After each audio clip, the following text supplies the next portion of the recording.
Hi, everybody. I'm Nancy Steenson, and I'm here today with my friend Jack Wang from Longhorn Financial to provide today's college planning tip of the week. So, Jack, when I work with students and their parents, my job is to put together an appropriate list of schools for the student to apply to, that all of which would be a good fit in every way, including financially.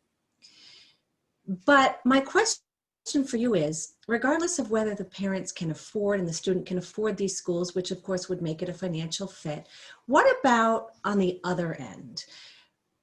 When they're looking at a potential return on their investment, how can you evaluate, how can you measure that? Yeah, thanks, Nancy. This is a great question because it really goes into the college search process of where a student might go and what they might major in, and oftentimes this conversation is tied to student debt, right? Because you don't want your student or you as the parent to take on a ton of debt.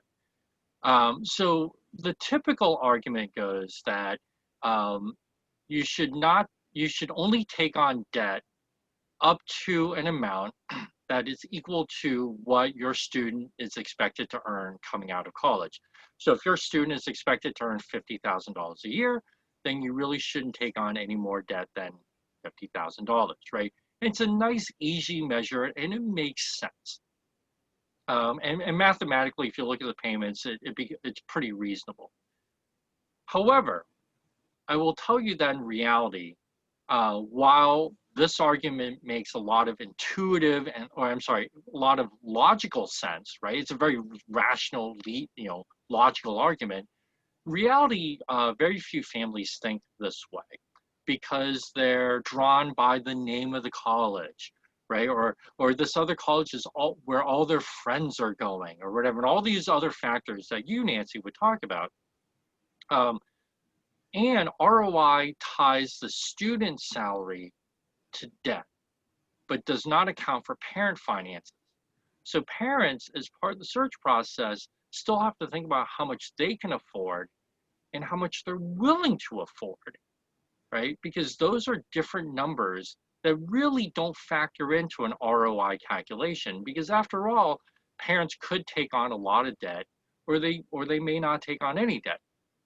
If you think about this, um, parents who perhaps have no savings otherwise, but are willing to take on some debt, that really, and it might fall into that ROI measurement, but if they have no savings otherwise, you could argue they really still can't afford it, right? So student sort of ROI, student income and debt, and true affordability measures really aren't correlated the way that someone might think.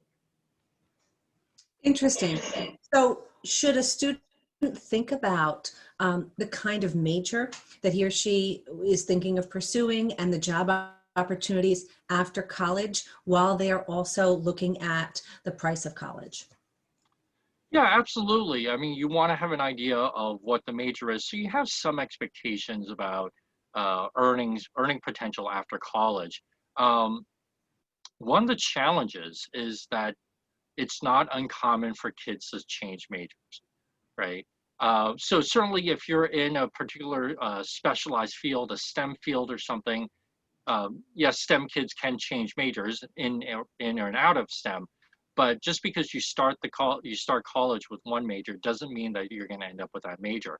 So of course, because that happens, and I'm sure you know it happens pretty regularly, that ROI calculation may not be valid. So you might start out as an engineering major looking to make, whatever you're going to make coming out of college, and that might mean you can take on a lot more debt, right, using an ROI measure. But after you get to college, you might decide that you might not actually like it. You might find out that calculus and physics are not your thing. In which Exactly, case, right? got And you might end up being a totally different major with a completely different income outlook, and that just totally blows up the ROI calculation. And then, and then what do you do, right? So it's a guideline that's helpful for families, but really should not be the be all end all in terms of college selection and college affordability. Great. Thank you so much, Jack. That's great information. And I hope you'll all join us next week when we present our college planning tip of the week. Thank you, everybody. Thanks, Thank you, Nancy. Jack.